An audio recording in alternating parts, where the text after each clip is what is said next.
kita tahu yang namanya al-haq kan. Al-haq itu yang hakiki, sesuatu yang paling tinggi, paling benar, paling hakiki gitu loh. Nah, secara kosmologi, al-haq ini merupakan the reality gitu. Jadi ketika kita mengenali si hakiki tersebut, ya kita mengenali reality itu secara utuh, secara keseluruhan. Ketika kita jujur pada diri sendiri, ketika kita menjadi orang yang benar, orang yang jujur, orang yang autentik pada diri kita sendiri, the supreme and divine grace itu akan mengalir aja gitu dalam diri kita, betul-betul mengalir. Kebenaran tersebut juga mengalir dalam diri kita, dan kita juga harus ingat bahwa kehidupan itu seperti gelombang yang mengalir.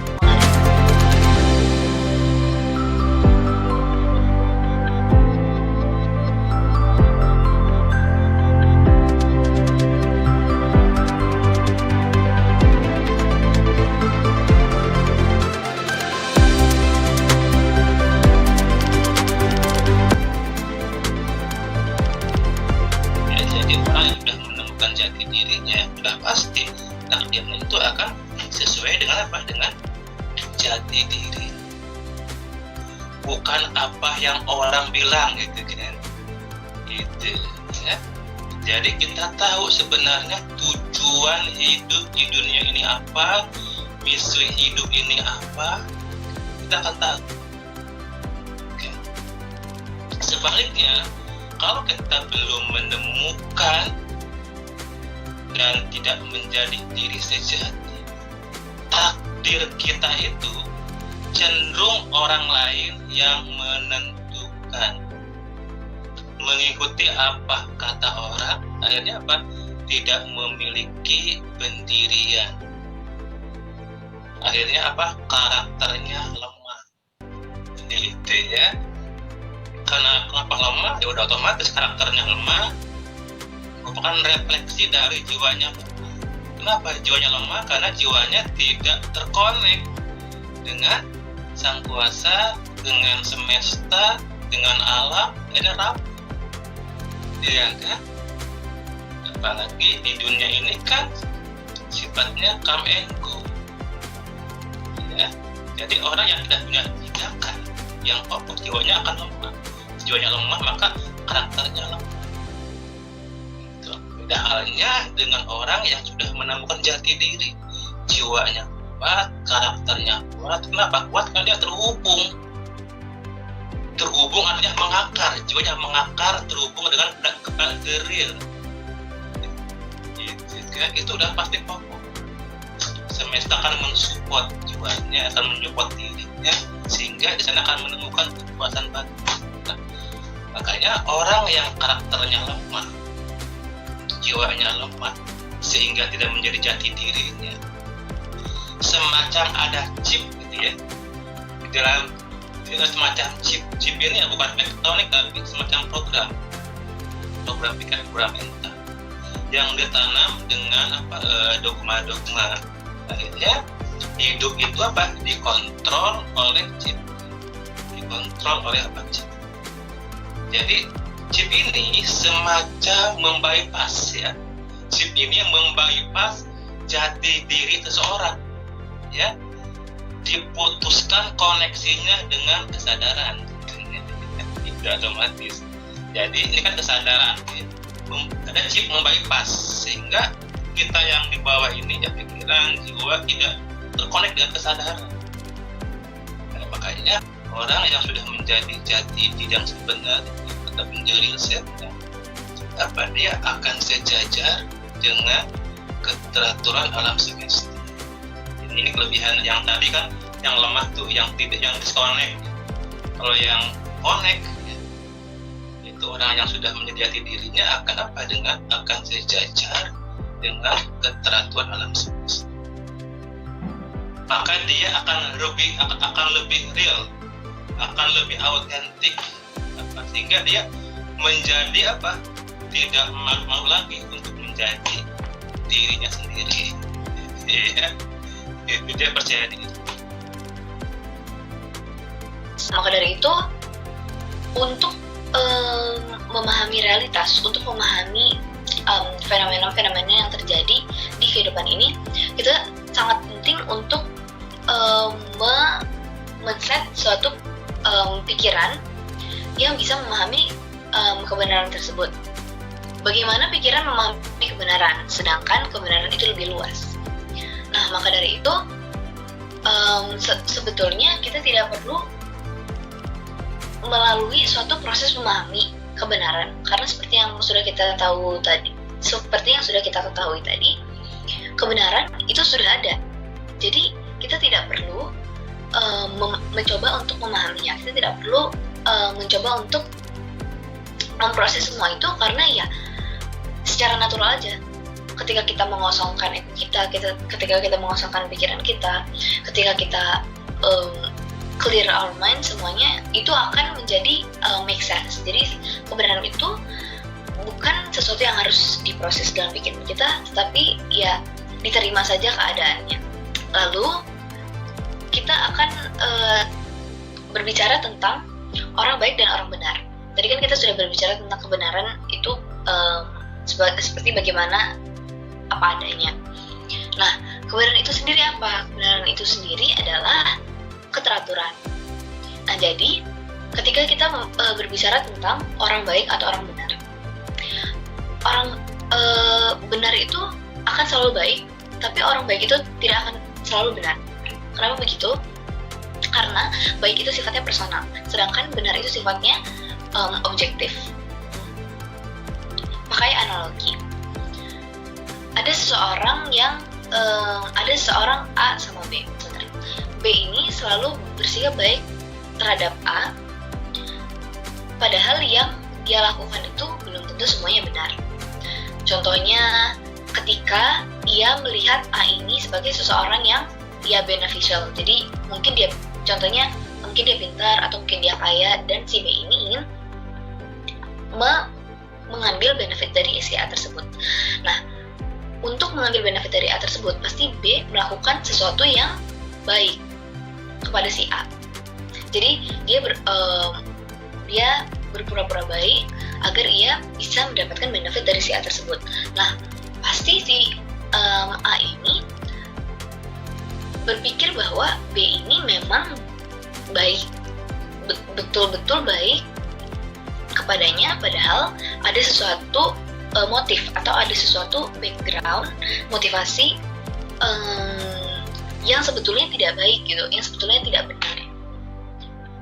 Tetapi karena ditutupi oleh persona tersebut, ya maka dari itu si A ini melihat B sebagai orang yang baik. Nah, makanya baik itu belum tentu selalu benar, baik itu sifatnya personal. Nah, lalu ada juga kebaikan itu contohnya misalnya kita peduli terhadap orang lain, semacam ingin memuaskan orang lain agar dirinya dapat diberi label sebagai orang baik oleh orang lain. Nah, seperti yang sudah kita bicarakan tadi, kalau yang tadi kan dia baik agar dia mendapat benefit dari orang lain. Nah, kalau misalkan yang ini dia selalu ingin memuaskan orang lain dan ingin diberi label orang baik oleh orang lain, ya seperti kehidupan kita sehari-hari. Contohnya ketika misalnya orang bersedekah atau memberi donasi kepada orang lain, dia sebetulnya bukan secara tulus ingin memberi kepada orang tersebut, tetapi ada suatu motif gitu loh, ada suatu kayak ekspektasi bahwa orang lain, orang yang melihat dia bersedekah atau orang yang melihat dia berdonasi akan melabel dirinya sebagai orang baik. Keinginannya untuk memuaskan orang lain itu karena ia ingin diberi pengakuan, karena dia ingin diberi label oleh orang lain. Dia tidak bisa, belum mampu percaya gitu loh sama dirinya sendiri bahwa ya dia memang orang baik. Dia tidak perlu pengakuan orang untuk membuktikan bahwa dirinya itu adalah orang baik gitu. Jadi orang yang seperti orang tersebut ini adalah orang yang tidak autentik gitu. Jadi kalau misalkan orang yang autentik tuh, orang yang benar tuh orang yang autentik, karena orang yang autentik itu selalu orang yang percaya sama dirinya sendiri, tidak perlu pengakuan orang lain, dan ya jujur sama dirinya sendiri gitu loh, tidak bohong sama dirinya sendiri hanya untuk memuaskan orang lain, kayak gitu. Nah, lalu kebenaran itu sendiri apa yang sudah kita bicarakan tadi, kebenaran itu adalah keteraturan, sifatnya menyatukan bukan memecah belah gitu. Jadi ya sama seperti hukum. Kenapa di kehidupan kita butuh hukum? Karena hukum tersebut menyatukan kita, membuat kehidupan kita menjadi disiplin, membuat kehidupan kita menjadi teratur gitu loh, bukan memecah belah. Karena kalau misalkan tidak ada hukum ya orang memiliki perspektifnya sendiri-sendiri, orang memiliki rights-nya sendiri-sendiri, haknya sendiri-sendiri, pasti mereka menjalani hidup seperti apa yang mereka ingin lakukan. Tetapi dengan ada kebenaran tersebut, dengan ada hukum tersebut, ya kita bisa hidup dengan orang lain secara harmonis gitu. Jadi menyatukan dan tidak memecah belah orang lain. Nah, kebenaran itu juga adalah keseluruhan, bukan pemihakan sebagian kecil maupun besar gitu.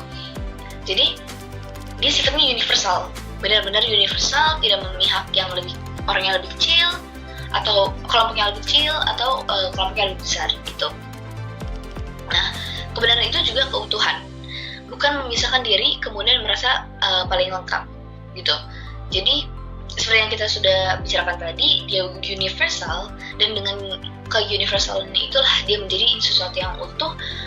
Dia tidak memecah belah, dia tidak memisahkan diri, jadi dia merangkul semua orang agar bisa hidup dengan harmonis seperti itu dan menyatukan orang-orang.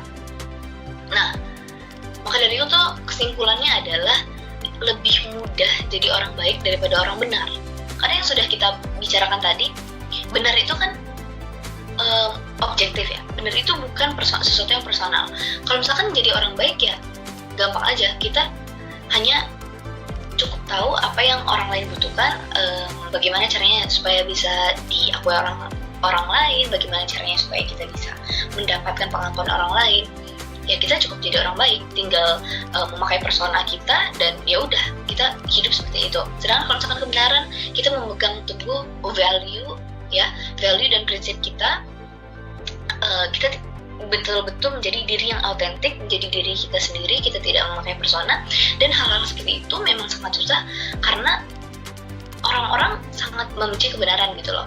Karena kebenaran itu menyakitkan, kebenaran itu pahit. Jadi ketika kita menjadi orang yang benar, akan muncul kejadian-kejadian seperti orang mencaci kita, memfitnah kita, menuduh kita, atau membenci kita ya.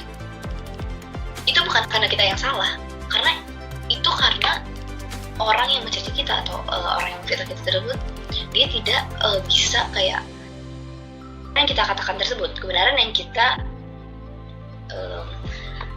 lakukan gitu loh.